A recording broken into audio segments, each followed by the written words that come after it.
Abu Hamid Muhammad bin Muhammad Al-Ghazali, yang kemudian dikenal dengan nama Imam Al-Ghazali, lahir di kota Tus, Khurasan, wilayah Persia pada tahun 450 Hijriah atau 1085 Masehi. Beliau hidup dengan sang ayah yang bekerja sebagai penenun wol yang dijual di daerah Tus. Menjelang kematian sang ayah, Al-Ghazali beserta saudaranya yang bernama Ahmad, mereka dititipkan kepada seorang sufi ahli dalam kebaikan. Setelah ayah Al-Ghazali meninggal, perjalanan belajar mereka dimulai. Pada awalnya, sesuai wasiat sang ayah, mereka berdua diajari oleh sang sufi. Namun setelah harta yang ditinggalkan ayahnya habis, sang sufi menyarankan agar mereka bersekolah secara formal. Saat bersekolah, selain mendapat ilmu yang lebih baik, di sana juga akan mendapatkan makanan sesuai kebutuhan mereka. Akhirnya mereka pun melakukan anjuran tersebut. Imam Al-Ghazali kecil adalah seorang anak yang gemar belajar. Pada waktu itu, ia mempelajari ilmu fikih di Tus. Setelah itu, ia mengembara ke Jurjan, belajar kepada Imam Abu Nasr Al-Ismaili. Al-Ghazali kemudian datang ke Naisabur. Ia berguru kepada Imam Al-Haramain, yaitu Abul Ma'ali Al-Juwaini. Dirinya sangat bersungguh-sungguh hingga mazhab Imam Syafi'i, fikih ikhtilaf, ilmu perdebatan, ilmu usul, juga mantik dapat ia kuasai. Imam Al-Haramain tidak hanya mengajarkan ilmu agama, tetapi juga ilmu pengetahuan umum. Karena itulah Imam Al-Ghazali belajar banyak hal tentang ilmu logika dan ilmu kalam. Setelah menimba banyak ilmu di Nisapur, Imam Al-Ghazali kemudian memutuskan pergi ke Baghdad, karena kota tersebut adalah pusat peradaban dunia pada waktu itu. Di kota Baghdad, Imam Al-Ghazali mengajar dan namanya mulai banyak dikenal, dan akhirnya kebesaran beliau sampai terdengar Perdana Menteri Nizamul Mulk yang memerintah di bawah pemerintahan dinasti Saljuk. Pada saat usianya yang menginjak 34 tahun, Imam Al-Ghazali diangkat menjadi guru besar di Universitas Nizamiyah, sehingga membuat namanya semakin masyhur, tidak hanya di Irak dan Persia, tetapi bahkan ke seluruh dunia.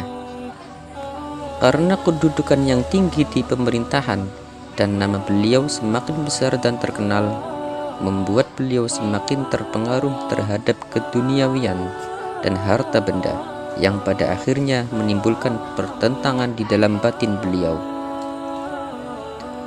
Pergolakan dan pertentangan batin ini sampai membuat Imam Al-Ghazali sakit cukup parah sampai 2 bulan.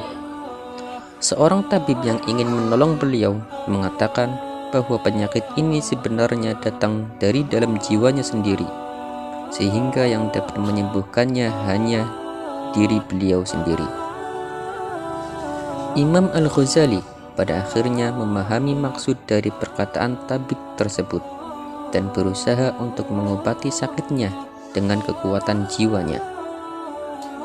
Beliau banyak berdoa untuk meminta perlindungan kepada Allah Subhanahu wa Ta'ala siang dan malam agar disembuhkan dari penyakit yang dideritanya.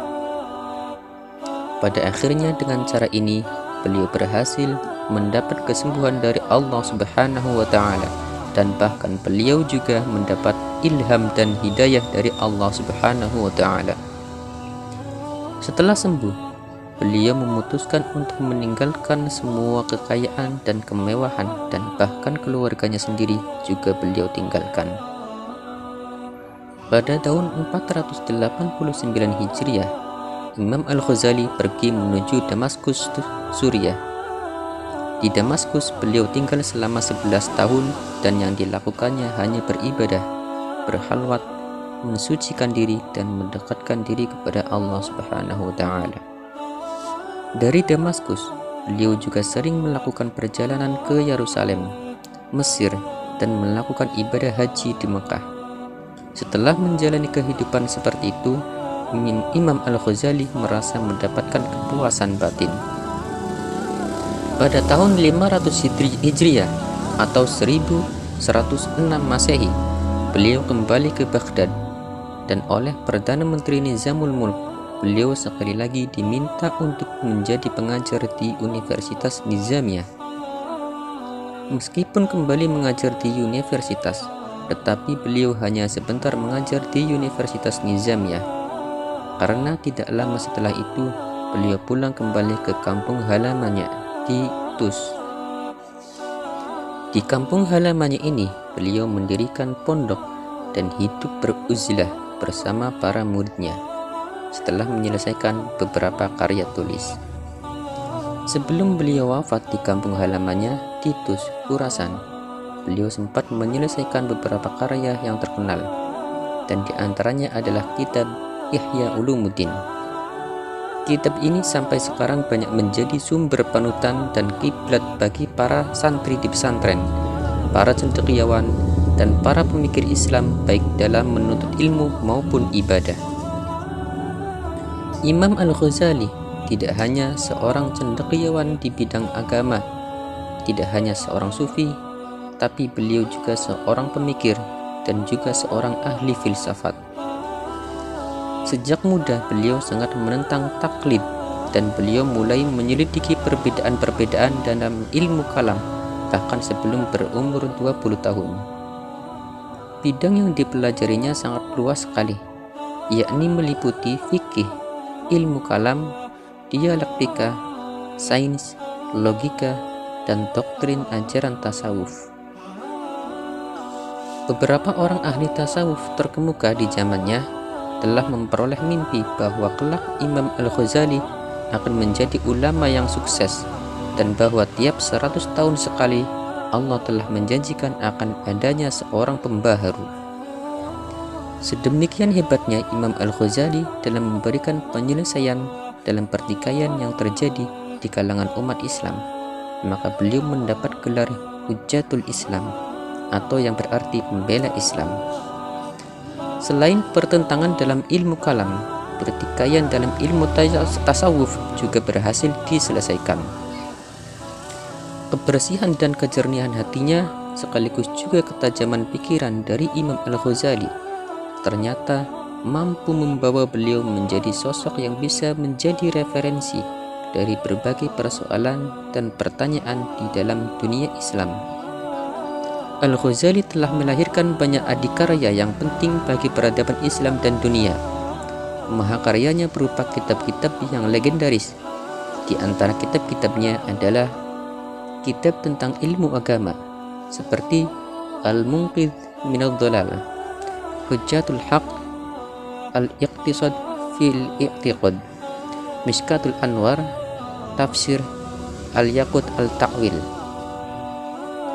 Kitab tentang sufisme, Ihya Ulumuddin, Mizanul Amal, Hidayatul Hidayah, Kimia Sadat, Al-Munqidh Minadh Dhalal, Minhajul Abidin.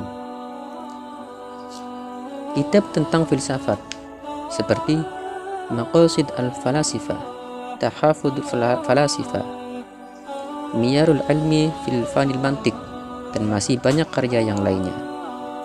Imam Al-Ghazali wafat pada 14 Jumadil Akhir tahun 505 Hijriah atau 1111 Masehi di Tus. Jenazahnya dikebumikan di tempat kelahirannya. Semoga bermanfaat. Wallahu a'lam.